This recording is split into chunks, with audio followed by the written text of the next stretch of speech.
Mano a Mano.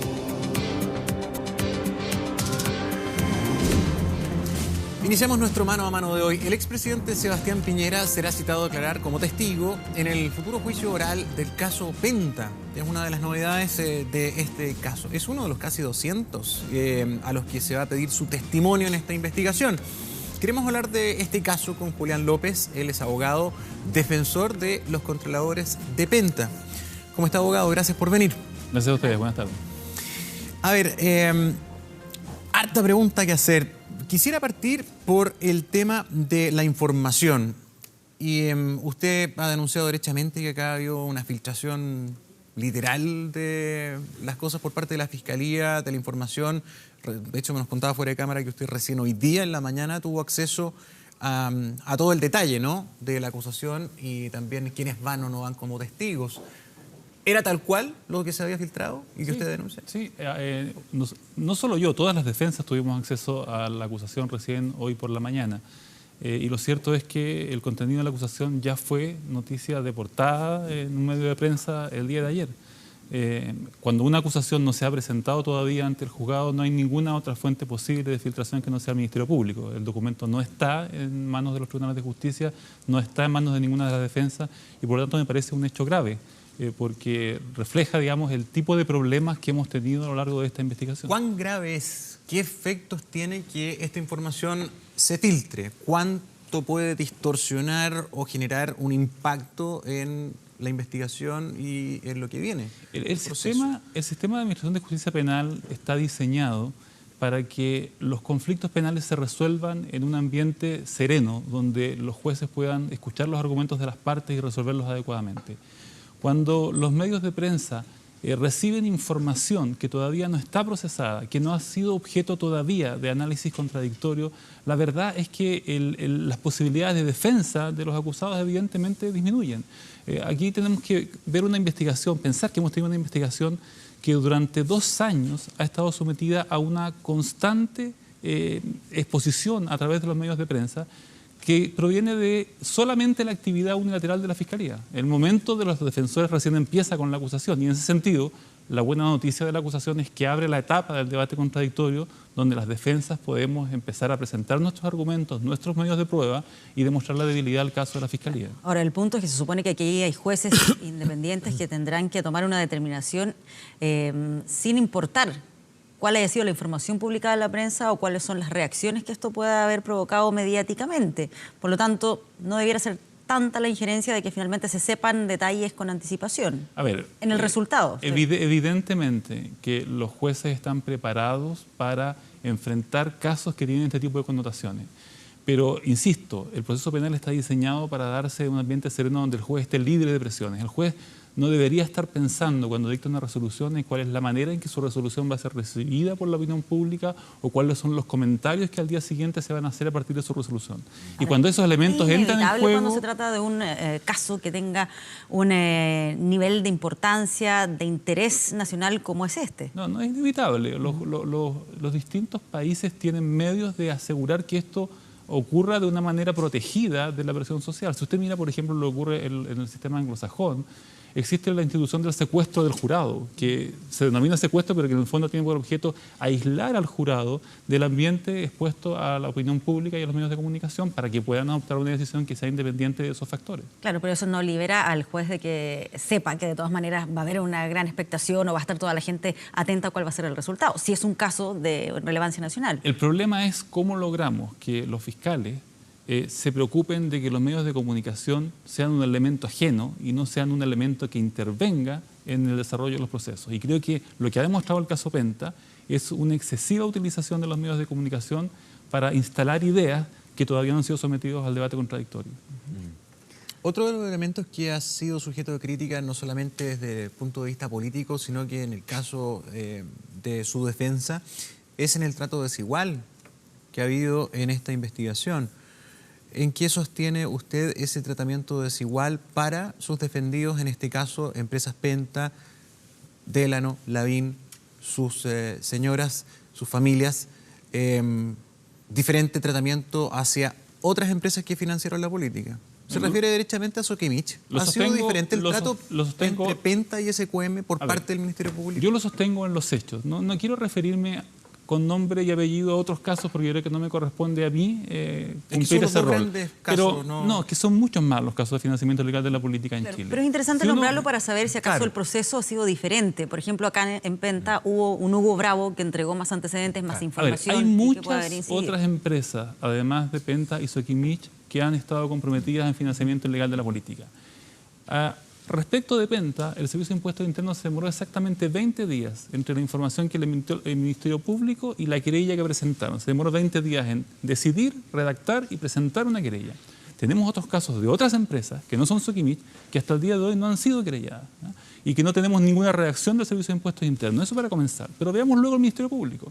Si uno analiza las medidas cautelares que se han solicitado respecto a los imputados, las medidas cautelares que se han decretado respecto a los imputados, el tratamiento que se ha dado a los familiares, por ejemplo, a las cónyuges de mis representados en relación con las cónyuges de muchos otros imputados que se encuentran en situación similar.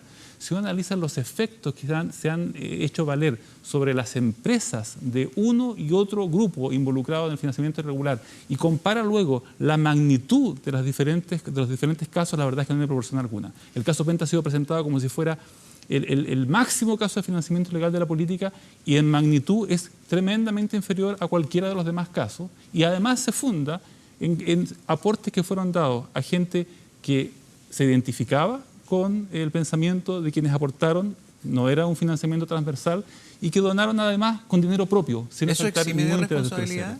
No estamos hablando de eximir de responsabilidad. Estamos hablando de que frente a situaciones similares, el sistema de administración de justicia debe actuar de una manera similar. Porque si no se produce un sesgo que pone en entredicho la justicia del sistema. Porque, a ver, si acogemos su planteamiento, acá hay un tratamiento desigual del derecho a la justicia en nuestro país.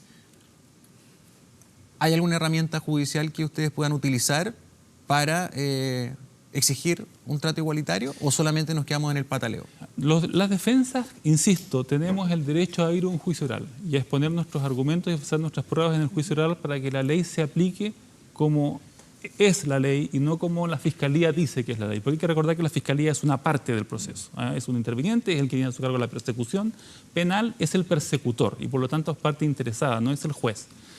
De manera que esas herramientas existen, pero la verdad es que el proceso penal en sí mismo es una situación que produce mucho daño y que afecta la vida de las personas que están siendo afectadas por esa investigación. Entonces, lo que no es razonable es que antes de que empiece el juicio, antes de que exista esa oportunidad de presentar los elementos de descargo y de permitir balancear las acusaciones que se están presentando, se produzca una situación de desigualdad en el trato y en la aplicación de la ley.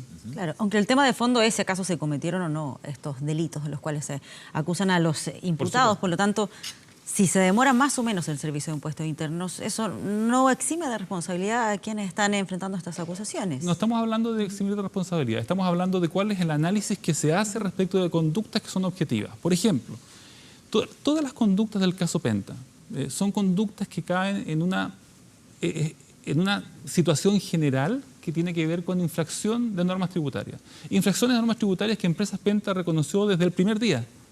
Y que son infracciones que tradicionalmente habían sido tratadas en nuestro sistema con infracciones de orden administrativo que eran sancionadas con una multa aplicada por el Servicio de Impuestos Internos. Cuando el servicio... Ejemplo, para los que nos están escuchando, entregar boletas por servicios que no se realizaron. Por ejemplo, es un gasto que correctamente analizado debe ser considerado un gasto rechazado y debe dar lugar a la aplicación de una multa.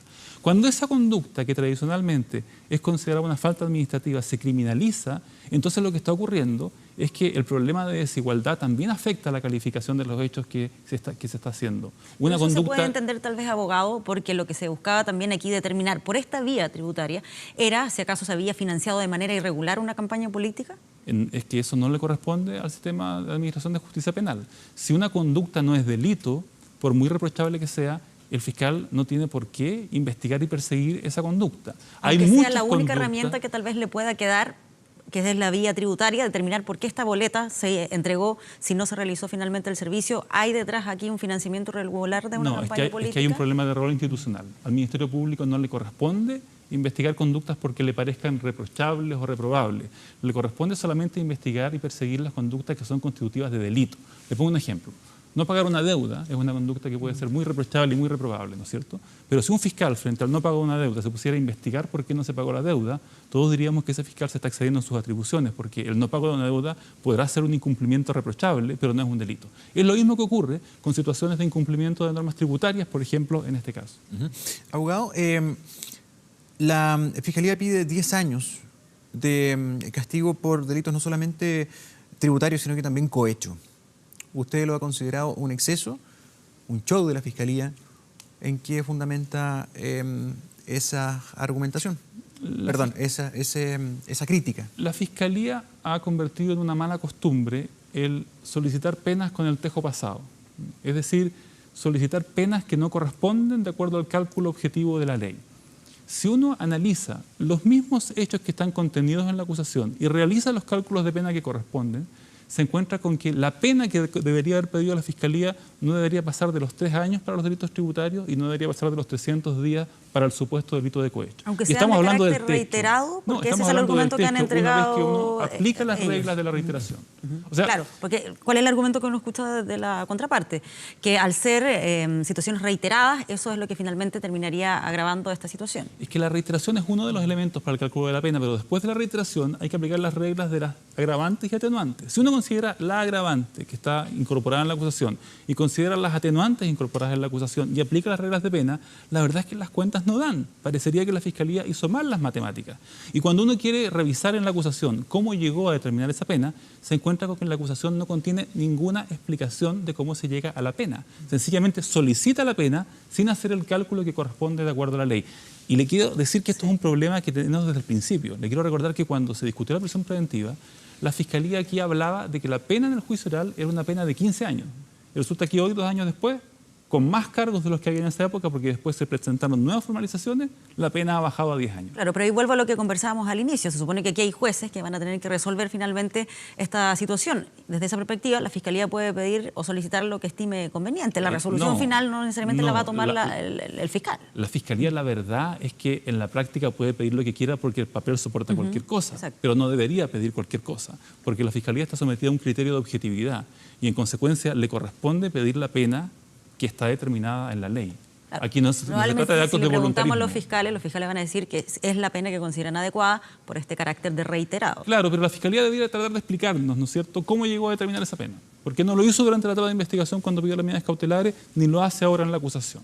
Y entonces cuando usted le presenta esta acusación a cualquier persona que sea capaz de calcular una pena, que en general va a ser un operador jurídico, le va a decir que los números no cuadran. ¿Ah? Y ese es un problema que pone en entredicho a la Administración de Justicia, porque al final del día no solamente pierde la credibilidad la Fiscalía cuando se llega a la sentencia definitiva, sino que también se genera una situación compleja para los jueces, que son los llamados a defraudar las falsas expectativas que ha generado un exceso. ¿Por qué una situación compleja para los jueces, insisto, si se supone que ellos actúan de manera independiente y libre de este tipo de presiones? Porque resulta que la tentación que tiene el órgano de persecución penal es traspasarle un problema a los jueces y decir, mire, nosotros pedimos tal pena, pero los jueces no nos dieron más, no nos quisieron dar más.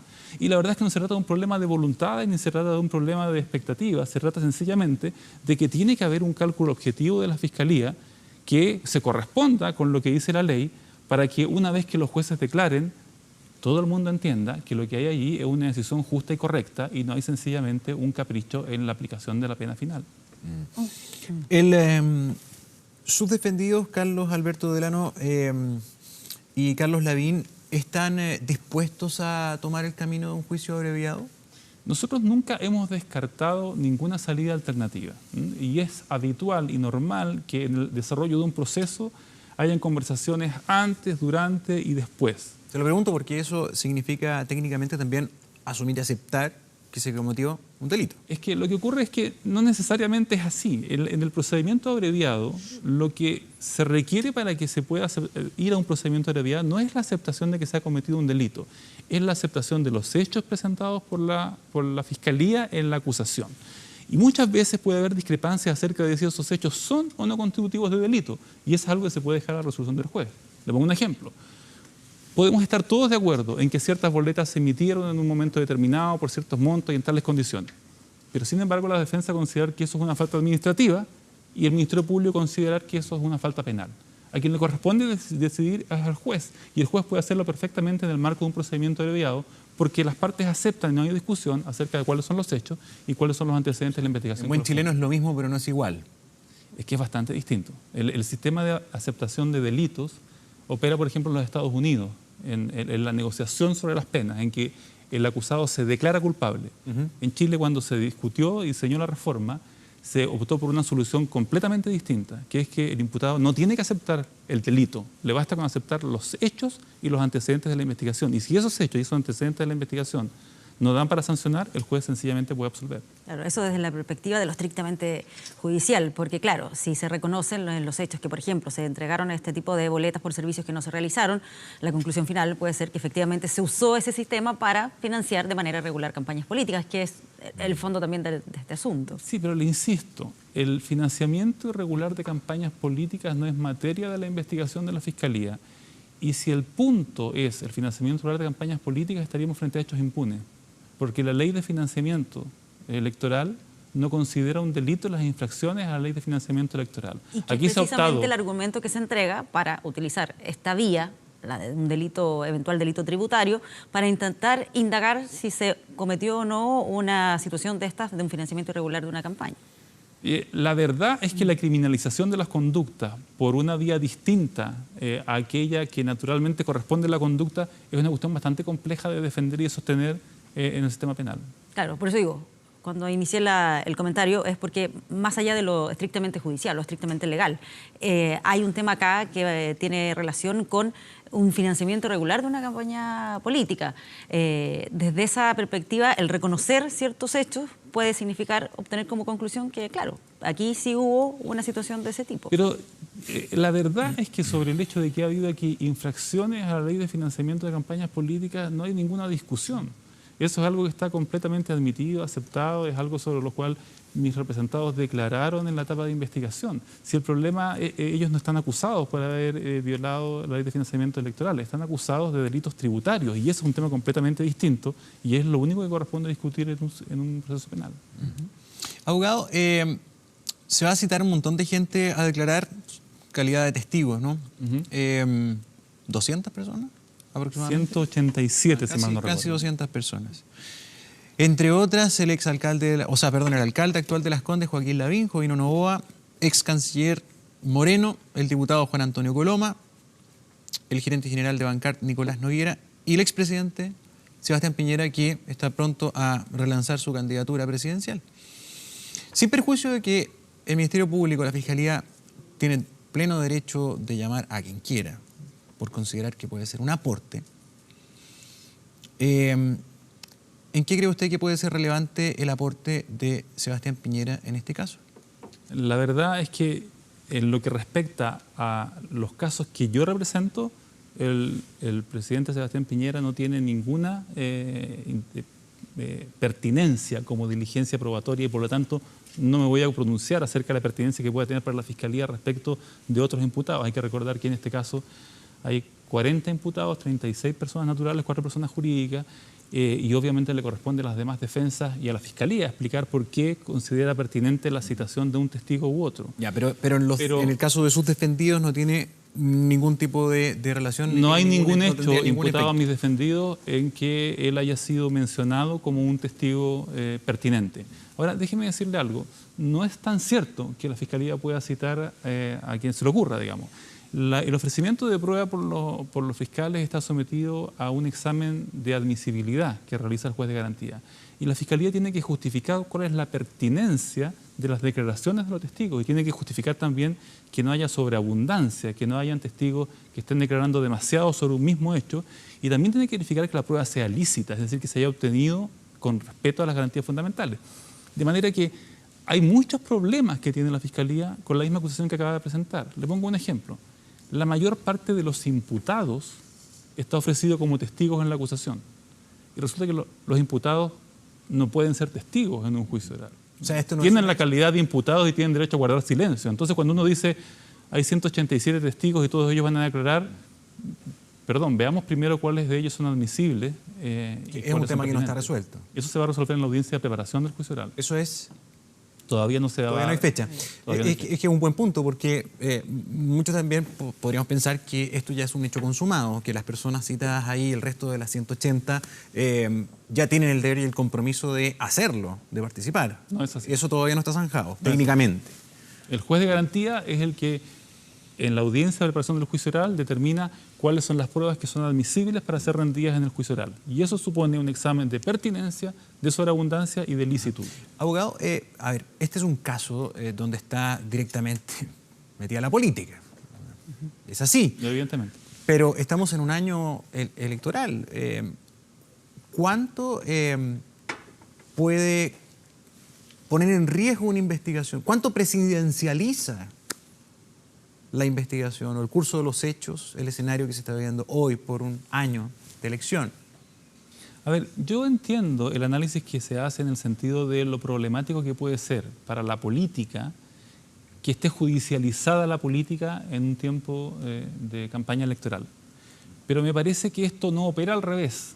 Yo no tengo el temor de que se politice el proceso penal, porque las influencias de lo político en lo penal supondrían entender que los jueces se van a ver afectados en sus decisiones por el hecho de que exista una contingencia política simultánea, y eso me parece que es pensar que los jueces no tienen una independencia que creo que han demostrado de sobra a lo largo de la historia judicial chilena. Entonces, ¿por qué sí se queja de las filtraciones?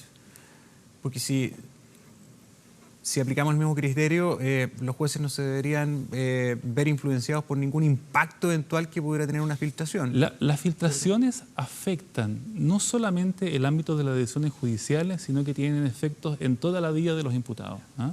Y eso pasa por daños que en este caso han ocurrido, por ejemplo, a empresas completamente sanas que tuvieron que terminar, como el banco, por ejemplo, del Grupo Penta, en el cual perdieron el trabajo más de 400 personas por una situación en la cual la empresa no tenía absolutamente ninguna participación y se trataba de una empresa completamente solvente. Y ese tipo de cosas es un tipo de cuestiones que no es producto de las resoluciones judiciales, sino que es producto explícitamente y expresamente de la mala exposición del caso públicamente antes de que haya un debate contradictorio que pueda situar las cosas en su justa dimensión.